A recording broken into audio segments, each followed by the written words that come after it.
প্রশিক্ষিত না হয়ে বোট চালালে দুর্ঘটনা ঘটতে পারে। শুক্রবার রাজবাড়ীর দিঘিতে স্পিড বোট চালানোর সময় এক যাত্রী উল্টে যাওয়ার প্রসঙ্গে প্রতিক্রিয়া ব্যক্ত করতে গিয়ে কথা বলেন পর্যটন মন্ত্রী সুশান্ত চৌধুরী। শুক্রবার বিকেলে রাজবাড়ীর দিঘিতে স্পিড বোট চালানোর সময় বোট সহ উল্টে যায় এক পর্যটক। জানা গেছে, পর্যটক গাইডদের কথা অমান্য করে বোট চালানোর সময় বিপত্তি ঘটে।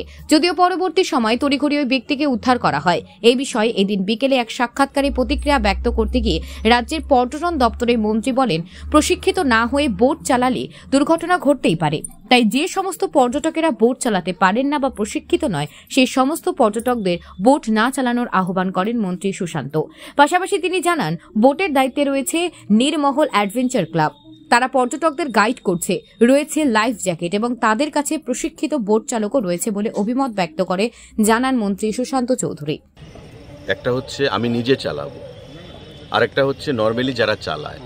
এখন যদি কেউ নিজে চালাতে যায়, তো স্বাভাবিকভাবে যদি সে প্রশিক্ষিত না হয় বা যদি না জানে চালাতে, আপনি গাড়ি চালাতে জানেন না, আপনাকে যদি আমি গাড়ির স্টিয়ারিং হাতে দিয়ে দিই, তো আপনি নিশ্চয়ই অ্যাক্সিডেন্ট করবেন। তো সেই জিনিসটা হয়তো হয়েছে, আমি শুনলাম আজকে আপনাদের কাছ থেকে, আমি নিশ্চয়ই সেটা দেখব।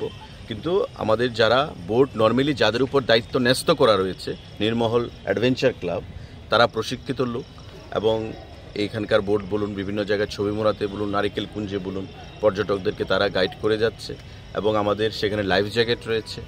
বোটে উঠতে গেলে লাইফ জ্যাকেট ম্যান্ডেটরি, আপনারা জানেন। আগামী দিনেও আমরা সেটা ম্যান্ডেটরি করব। এখন এগুলো তো দেখুন আনওয়ান্টেড ইনসিডেন্ট, সেগুলো সেগুলো অ্যাক্সিডেন্ট, সেটা ছোটোখাটো হয়েই থাকে, কিন্তু আমরা সেগুলোকে যাতে অ্যাক্সিডেন্ট ফ্রি আমরা থাকতে পারি, সেই দিশাই আমরা কাজ করছি। এবং আমি সবার কাছে আহ্বান জানাবো, যারা বোট চালাতে জানে না, চট করে এসে বোটের স্টিয়ারিং হাতে নিয়ে সেটা যেন না আসে, এতে করে সরকারের উপর বদনামি আসে বা নিজের জীবনেরও সেখানে ঝুঁকি বাড়ে। সেই জিনিসটা যেন আগামী দিনে লক্ষ্য রাখে, আমি সবার কাছে আহ্বান জানাবো।